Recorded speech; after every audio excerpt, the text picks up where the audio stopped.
Olá! Hoje a gente vai mergulhar num conceito fascinante do mundo da análise de dados. As regras de associação.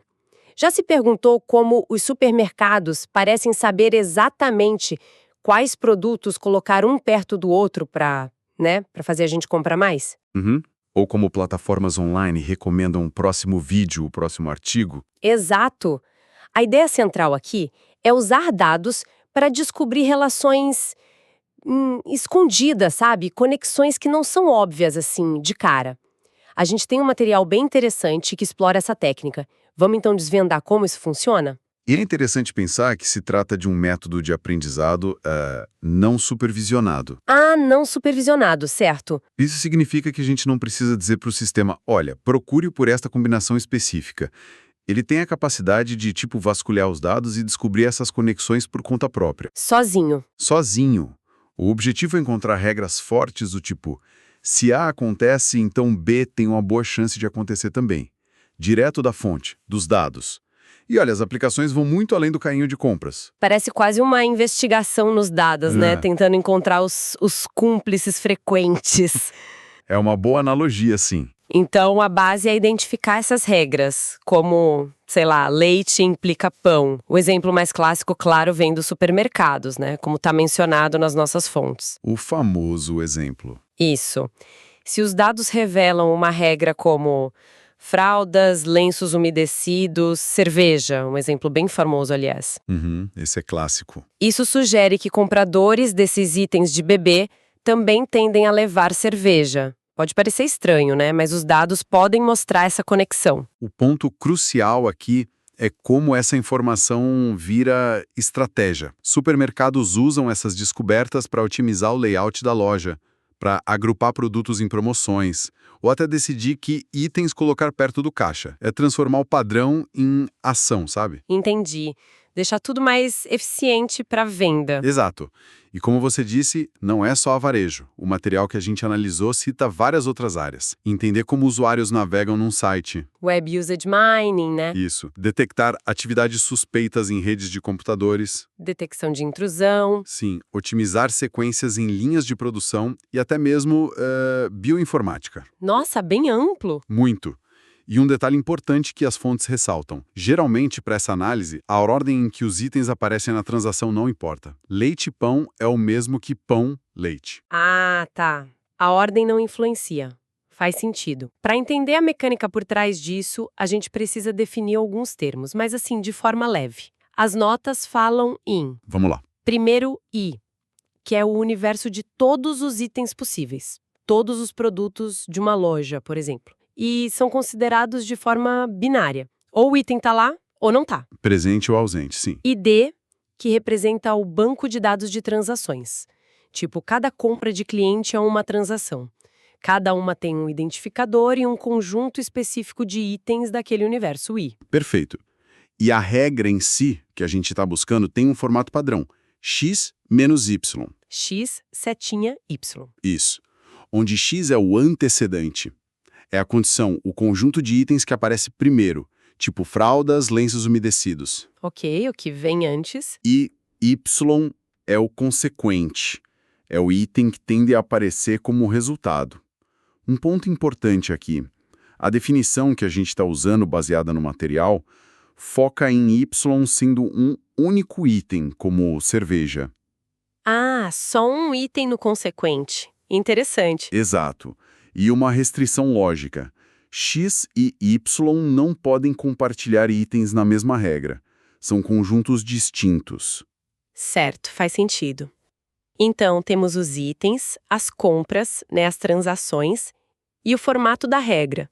Mas a grande questão é, como saber se uma regra tipo fraldas, lenços, cerveja é uma conexão real, forte ou, sei lá, só um acaso nos dados? Boa pergunta. Aqui a coisa fica interessante, né? As fontes destacam 3 métricas principais para isso. Exatamente. As métricas que vão dar o peso da regra. A primeira é o suporte. De forma simples, assim, mede a popularidade de um conjunto de itens.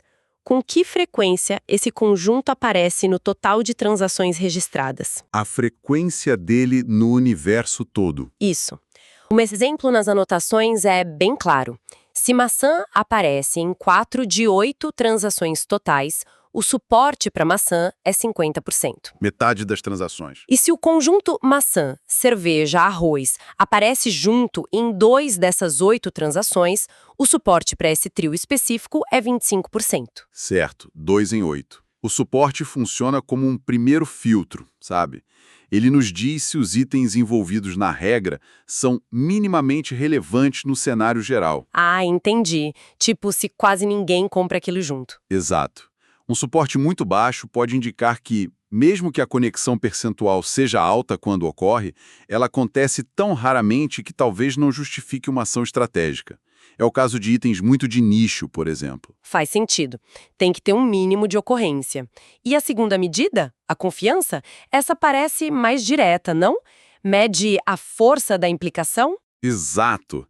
A confiança pergunta: nas vezes em que o antecedente X apareceu, em quantas delas o consequente Y também estava presente? Ok. Dado que X aconteceu, qual a chance de Y acontecer junto? Isso, usando o exemplo das fontes. Se a confiança de maçã-cerveja é 75% ou 3 de 4, Certo. significa que em 75% das transações que continham maçã, a cerveja também foi comprada. 75% parece bom, né? Alto. Parece ótimo, certo? Mas aqui entra uma sutileza. Imagina que cerveja seja um item extremamente popular, presente em, digamos, 90% de todas as compras, não importa o que mais esteja no carrinho. Muito popular mesmo. Nesse caso, a cerveja vai aparecer junto com a maçã frequentemente, simplesmente porque ela aparece muito sempre. A alta confiança poderia, mascarar a falta de uma ligação especial entre maçã e cerveja. Ah, entendi a armadilha. Então a confiança alta sozinha não garante que a regra seja interessante. Precisa de mais alguma coisa para validar essa conexão. Precisamente. E aí que entra a terceira métrica, o lift. O lift tenta corrigir essa distorção causada pela popularidade geral do item consequente, do Y. Certo. Como ele faz isso? Ele compara a probabilidade de Y aparecer dado que X já apareceu, que é basicamente o que a confiança mede, né? Com a probabilidade de Y aparecer normalmente, independentemente de X, ou seja, a popularidade base de Y. Entendi. Ele compara a confiança com a popularidade normal do Y. Isso. As notas explicam que se o lift de maçã-cerveja for exatamente 1, significa que a presença de maçã não altera em nada a probabilidade de comprar cerveja em relação ao normal. Basicamente, não há uma associação real ali. Eles são estatisticamente independentes, mesmo que a confiança fosse alta. Ok. Lift 1 é indiferente. Exato. Agora, se o lift for maior que 1, aí sim temos algo. Opa! Indica que Y é mais provável de ser comprado quando X está presente do que seria esperado só pela popularidade de Y. Há uma associação positiva, uma atração entre os itens. Quanto maior o lift, mais forte essa atração. Legal. E se for menor que 1? O lift pode ser menor? Pode sim. Um lift menor que 1 indica uma associação negativa, ou seja, Y é menos provável de ser comprado quando X está presente. Talvez sejam itens substitutos, sabe? Ou que atendam a perfis de clientes diferentes. Comprar um diminui a chance de comprar o outro. Nossa, interessante. Pode mostrar o contrário também. Então o segredo é usar as 3 juntas? Suporte para garantir relevância mínima. Confiança para medir a força da implicação direta. Certo. Lift para confirmar se essa implicação é mais forte que o acaso, né? Controlando pela popularidade base.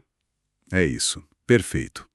O material nos mostra que essa combinação de métricas permite filtrar e encontrar as regras que são genuinamente interessantes e, potencialmente acionáveis, separando-as das coincidências ou daquelas que apenas refletem a alta popularidade de um item isolado. Agora vamos encarar a realidade, né? Um supermercado tem milhares de produtos. Tentar checar todas as combinações possíveis de itens para formar regras A, B, C, A, Z parece uma tarefa impossível computacionalmente falando. Como lidar com essa explosão de possibilidades? É exatamente aqui que entra o algoritmo mais famoso para essa tarefa, o a priori. A sacada genial dele, como descrito nas fontes, está num princípio chamado propriedade a priori. Propriedade a priori. O que é isso? É algo bem intuitivo, na verdade. Se um conjunto de itens é infrequente, ou seja, tem suporte abaixo de um limite mínimo que a gente define, Certo, vende pouco. exatamente. Então, qualquer conjunto maior que o contenha também será necessariamente infrequente. Ah, claro, faz todo sentido.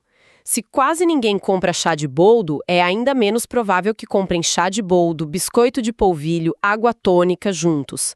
A combinação não pode ser mais frequente que uma das partes, né? Exatamente. Essa propriedade permite uma poda inteligente na busca.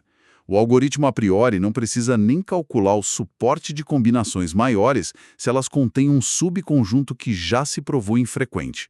Ele corta tipo galhos inteiros da árvore de possibilidades antes mesmo de explorá-los. Então, em vez de, sei lá, listar passo a passo como um manual, a essência do a priori é essa poda. Ele começa pequeno, vê o que é frequente e só combina o que já passou nesse primeiro filtro. Isso, captura a ideia central. Ele opera de forma iterativa. Ele vai construindo conjuntos maiores pares, trios, etc., apenas a partir dos conjuntos menores que já se mostraram frequentes, ou seja, acima do suporte mínimo.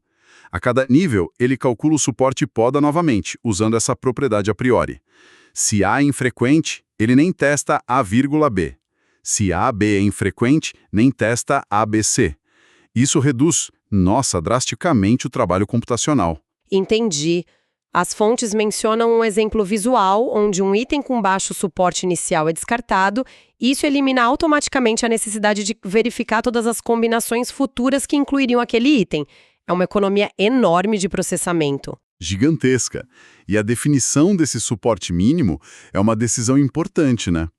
As notas indicam que pode vir do conhecimento do negócio, tipo, só me importo com padrões que ocorrem em pelo menos 0,5% das vendas, ou de uma análise exploratória para ver o que faz sentido para aquele conjunto de dados específico. Certo.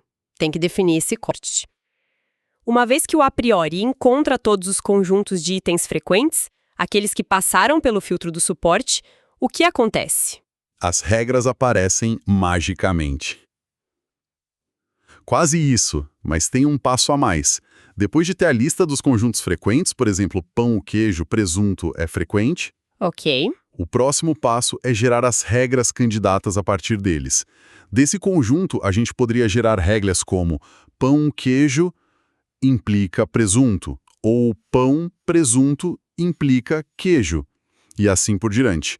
Lembrando, sempre com o Y sendo um item único na nossa definição aqui. Gera as possíveis regras a partir dos conjuntos frequentes. Exato. E é só então que a gente calcula a confiança e o lift para essas regras específicas, para ver quais são realmente fortes e interessantes. E essa poda inteligente funciona só para os conjuntos de itens ou também para as regras? Dá para podar as regras também? A lógica da poda pode ser estendida, sim. O princípio básico é que se uma regra mais específica não atinge um limiar, por exemplo, de confiança, uma regra mais geral derivada dela também não atingirá. O material menciona um exemplo sobre isso. Embora, assim, tenhamos que ter um certo cuidado aqui, porque a explicação pode ficar um pouco complexa e depende de como exatamente as regras são geradas.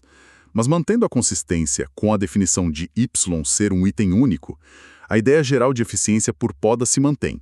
Não gerar ou testar regras que a gente já sabe que não serão interessantes com base em sub-regras ou conjuntos de itens que já eram infrequentes. Ok, entendi a ideia geral.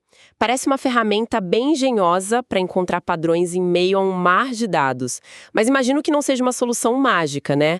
Quais são os poréns, as limitações que a gente precisa ter em mente? As fontes mencionam algumas? Sim, como toda técnica, tem suas desvantagens. Uma delas é, sem dúvida, o custo computacional. Mesmo com a poda? Mesmo com a poda do a priori, se o banco de dados for gigantesco, tipo bilhões de transações, ou se a gente precisar de um suporte mínimo muito, muito baixo para encontrar padrões raros, o número de conjuntos a serem verificados ainda pode ser colossal. Nossa! Pode exigir muito tempo e poder de processamento. O texto até cita o uso de estruturas de dados mais eficientes, como tabelas hash, para acelerar as contagens, mas o desafio pode persistir dependendo da escala. Entendi. Processar tudo ainda pode ser pesado. Que mais?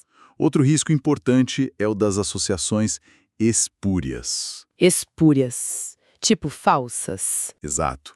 Quando se analisa muitos dados e muitas combinações possíveis, especialmente com limiares mais baixos, sempre existe a chance de encontrar padrões que passam pelos critérios estatísticos, suporte, confiança, lift, mas que são apenas coincidências do acaso, sabe? Sem nenhuma relação causal ou lógica real no mundo. É o clássico correlação não implica causalidade. Ah, sim. O exemplo clássico do verão. Vendas de sorvete aumentam e afogamentos também. Existe uma regra forte nos dados, mas um não causa o outro, né? Ambos são causados pelo calor. É preciso ter bom senso na interpretação. Perfeito exemplo. Exatamente isso. E uma terceira limitação apontada nas fontes é mais técnica. A forma como descrevemos o método lida diretamente com dados discretos ou categóricos. Itens, sim, não, categorias A, B, C. Isso. Se os dados originais forem contínuos, como idade, valor da compra, tempo de uso, eles precisam ser pré-processados, precisam ser discretizados. Transformados em faixas, né? Exatamente. Transformados em faixas ou categorias. Por exemplo, idade vira 18-25, 26-40, etc. Valor da compra vira baixo, médio, alto. E essa etapa de discretização pode introduzir suas próprias complexidades, imagino.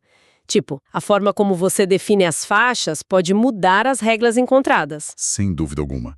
A escolha dos pontos de corte para criar as categorias é crucial e pode impactar em muito os resultados. Isso reforça a ideia de que a preparação dos dados é fundamental, sabe?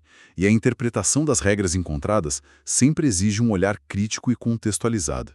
As regras são um ponto de partida para a investigação, não a resposta final. É preciso perguntar, isso faz sentido no meu negócio, no meu problema? Traz algum insight novo e útil? Outro ponto. Então, resumindo nossa exploração aqui, baseada nas fontes, as regras de associação são uma técnica poderosa para minerar grandes volumes de dados em busca de padrões de concorrência. Isso. Quantificando essas relações com métricas como suporte, confiança e lift. As três chaves. E o algoritmo a priori oferece uma forma eficiente de fazer essa busca, apesar dos desafios computacionais e do risco de encontrar associações que são só coincidência, as espúrias. Exato. A gente viu como o exemplo do supermercado ilustra o potencial prático, mas também que as aplicações se estendem a diversas áreas, desde análise de navegação web até bioinformática. A chave está em usar as métricas corretas, entender as limitações e, principalmente, aplicar o bom senso e o conhecimento do domínio para interpretar os resultados e transformá-los em conhecimento acionável. Essa análise toda me deixa pensando, com a quantidade absurda de dados que a gente gera hoje sobre tudo. Nossos hábitos digitais, sensores industriais, registros médicos, dados climáticos. Que conexões inesperadas e valiosas poderiam estar escondidas, sabe? Esperando para serem descobertas por técnicas como essa. É uma pergunta interessante. Talvez padrões que conectem áreas do conhecimento que hoje a gente considera completamente separadas. Fica a reflexão. Com certeza, o potencial é enorme.